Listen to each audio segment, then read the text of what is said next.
নমস্কাৰ কৰ্মচাৰী আৰু পেঞ্চনাৰৰ কাৰণে অত্যন্ত ভাল খবৰ অষ্টম দৰমহা আয়োগ গঠন হ'লে পে লেভেল অনুসৰি আপোনালোকৰ দৰমহা কিমান বৃদ্ধি পাব লেভেল 1ত বেছিক পে বৰ্তমান 18000 লাভ কৰে 1.92 ফিটমেন্ট ফেক্টৰ হ'লে হি বৃদ্ধি হৈ বেছিক হ'বগৈ 34560 টকা 2.08 যদি ফিটমেন্ট ফেক্টৰ হয় হি হ'বগৈ 37440 টকা 2.86 হ'লেগৈ হ'ব 51480 টকা ঠিক একেদৰে লেভেল 2ত 1.92 ফিটমেন্ট ফেক্টৰ হ'লে বেছিক পে হ'বগৈ 38280 টকা আৰু 2.08 যদি ফিটমেন্ট ফেক্টৰ হয় হ'বগৈ বৃদ্ধি হৈ 41392 টকা 2.86 ফিটমেন্ট ফেক্টৰ হ'লে হ'বগৈ 56914 টকা গতিকে লেভেল 2ত বৰ্তমান 19900 মিনিমাম বেছিক লাভ কৰে ঠিক একেদৰে লেভেল 3ত বেছিক পে বৰ্তমান লাভ কৰে মিনিমাম 21700 টকা যিটো 1.92 ফিটমেন্ট ফেক্টৰ হ'লে বৃদ্ধি হৈ হ'বগৈ 41664 টকা 2.08 ফিটমেন্ট ফেক্টৰ হ'লে হ'বগৈ 45136 টকা আৰু যদি ফিটমেন্ট ফেক্টৰ 2.86 হয় তেতিয়া হ'বগৈ 62062 টকা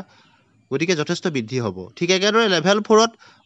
বৰ্তমান বেছিক পে মিনিমাম লাভ কৰে 25500 টকা 1.92 ফিটমেন্ট ফেক্টৰ হ'লে হি বৃদ্ধি হৈ হ'বগৈ 48960 টকা 2.08 ফিটমেন্ট ফেক্টৰ হ'লে হি বৃদ্ধি হৈ হ'বগৈ 53040 টকা আৰু 2.86 ফিটমেন্ট ফেক্টৰ হ'লে হি বৃদ্ধি হৈ হ'বগৈ 72930 টকা গতিকে যথেষ্ট পৰিমাণে বৃদ্ধি হ'ব ফিটমেন্ট ফেক্টৰ অনুযায়ী পে লেভেলৰ যিটো বেছিক তাৰ লগত অন্যান্যবিলাক থাকিব ঠিক একেদৰে লেভেল 5ত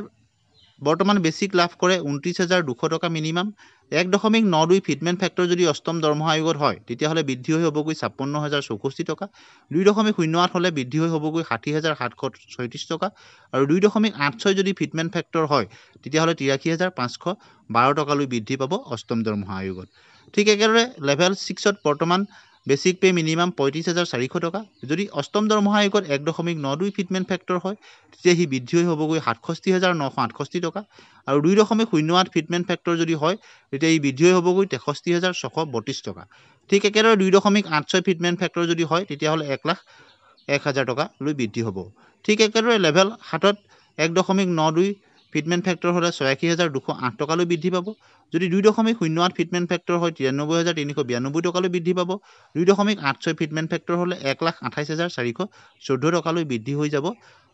মিনিমাম বেছিক গতিকে যথেষ্টখিনি পৰিৱৰ্তন হ'ব অষ্টম দৰমহা আয়োগত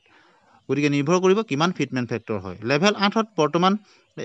বেছিক পে লাভ কৰে মিনিমাম 47600 যদি অষ্টম দৰমহা আয়োগত 1.92 ফিটমেন্ট ফেক্টৰ হয় তেতিয়াহ'লে 91392 টকালৈ বেছিক পে বৃদ্ধি হ'ব 2.08 ফিটমেন্ট ফেক্টৰ হ'লে 99008 টকালৈ বৃদ্ধি পাব আৰু 2.86 ফিটমেন্ট ফেক্টৰ হ'লে 1,36,136 টকালৈ বৃদ্ধি পাব মিনিমাম বেছিক পে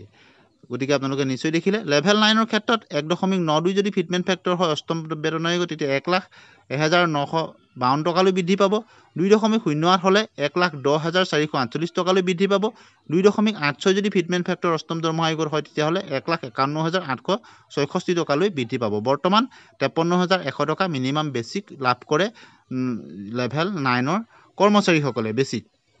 এতিয়া আহিছো লেভেল 10ৰ ক্ষেত্ৰত লেভেল 10ৰ ক্ষেত্ৰত বৰ্তমান বেছিক লাভ কৰে 56100 টকা যদি ফিটমেন্ট ফেক্টৰ 1.92 হয় 1,07,712 টকা হ'ব যদি 2.08 ফিটমেন্ট ফেক্টৰ হয় অষ্টম দৰমহা আয়োগত 1,16,688 টকা হ'ব আৰু 2.86 যদি ফিটমেন্ট ফেক্টৰ হয় তেতিয়াহ'লে 1,60,460 টকালৈ বৃদ্ধি পাব বেছিক পে গতিকে আপোনালোকে নিশ্চয় গম পালে অষ্টম দৰমহা আয়োগলৈ কিমান আপোনালোকৰ দৰমহা বৃদ্ধি পাব ধন্যবাদ